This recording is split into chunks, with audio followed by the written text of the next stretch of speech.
Do znamke Seat imam vedno nekakšen pomilovalni občutek v stilu "Obogi avto, saj ni tako hudo." In takoj zatem se rečem, pa kaj mi ni jasno. Ampak za tisto prvo je razlogov kar nekaj. Najprej, Seat je Audijev, Audi pa Volkswagenov. In če morda eden želi s to špansko znamko še nekaj narediti, jo drugi konkretno zavira. Ali pa ne ve, kaj bi z njim naredil. Za Škodo so si tako lepo zamislili celotno zgodbo in je zato v svetovnem merilu izredno uspešna. Letos bo verjetno prodala že 1 milijon vozil. Seat pa kar nekako caplja zadaj. Le tretjino toliko so prodali kot Škoda v lanskem letu, po vsem svetu pa so bili še leta 2000 z več kot pol milijona prodanih avtomobilov pred Škodo. Ja, tako hitro se lahko vse spremeni in ne verjamem, da bo po novem Leonu kaj bistveno drugače. Upam, da se motim. Se mi zdi, da so ga polomili z obliko, ker je enostavno premalo drzna. Če ne bi imel tale tesne led luči, ki so naravnost odlične, bi se verjetno kar izgubil med vsemi novimi avtomobili. Pa so Seati včasih še kako izstopali svojo obliko. Niti značilne kljuke nima več v vratih, vse deluje tako navadno. Morda samo te črte na bokih koga na hitro zbudijo, ampak bo že v naslednjem trenutku pozabil nanj in še kupiti kar golfa.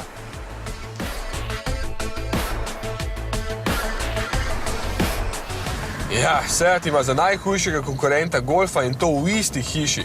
In zakaj bi si nekdo želel kupiti Leona, če pa je golf veliko bolj zveneče ime, stane samo, ampak res samo malenkost več in ga bo vsak veliko lažje prodal, ko ga bo menjal za novega. In da se vse premalo razlikuje od tistega, ki mu je sposodil kompletno tehnologijo. No, zdaj pa mislim, da sem dosti jokal, ampak boste vsaj malo bolj razumeli tisto izjavo na začetku. Takole vam svetujem. Če vam je Leon na pogled všeč, se z njim malo zapeljite, preverite finančno stanje in ne hodite več drugam. Kupite ga, ne verjamem, da vam bo žal. Če odmislite hišno konkurenco, je namreč odličen avtomobil, le pravi karakter mu manjka.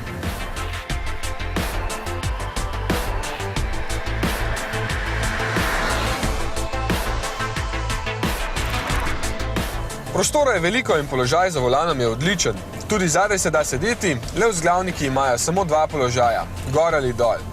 Dolgčas tukaj razbija srednje veliko srednji zaslon, pri golfu je večji seveda, ki ob primernem doplačilu vsebuje tudi navigacijo in najlepše je, da se podatki kažejo tudi tukaj med merilniki, da ne boste pogleda preveč odmikali z ceste. Všeč mi je, ker imaš na volanu kar dober občutek in čeprav so na testem zaradi dolge zime pravilno še vedno nameščene zimske pnevmatike, je pravo veselje z Leonom voziti po ovinkasti cesti. Pnevmatike same so sicer podpovprečne, zato bi bilo z dobrimi letnimi še bistveno več veselja. In kljub dobri legi je vožnja še vedno čisto udobna. Najbolj pa veseli motor. 1,4 TSI je vrhunska izbira. Pozabite na dizle, če na leto ne naredite več kot 15 000 km. Res, že v osnovi je cenejši, poraba pa sploh ni toliko večja. Na daljši vožnji, ki sploh ni bila počasna, je povprečno porabil le dobrih 6 litrov in niti zdaj, ko se veliko ustavljam in speljujem zaradi snemanja, ne porabi bistveno več 8 litrov. S tem, da je motor prijetno miren in tih, ko stoji na mestu celo tako, da se včasih vprašaš, če sploh deluje. Ko se ustavite na semaforju, celo res neha delovati, ker ima sistem start-stop, ampak vseeno je tih in zelo prožen. Pri nizkih vrtljajih krasno vleče, v visoke pa ga nima smisla priganjati, tako kot praktično vsakega turbomotorja ne. Ob finem menjalniku s 6 prestavami vas bosta razveseljevale vsak dan. Osnovni stane dobrih 17 000 evrov, tale z vsemi dodatki pa malo več kot 21. Dobra cena v bistvu, čeprav bi bil lahko še malo cenejši.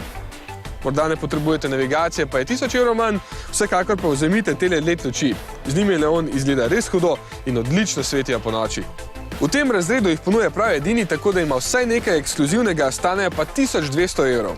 Če nič drugega, vam nikoli ne bo potrebno zamenjati pregorele žarnice, ker bi morali živeti dlje od avtomobila. Upam, da bo vsaj toliko časa živel Seat.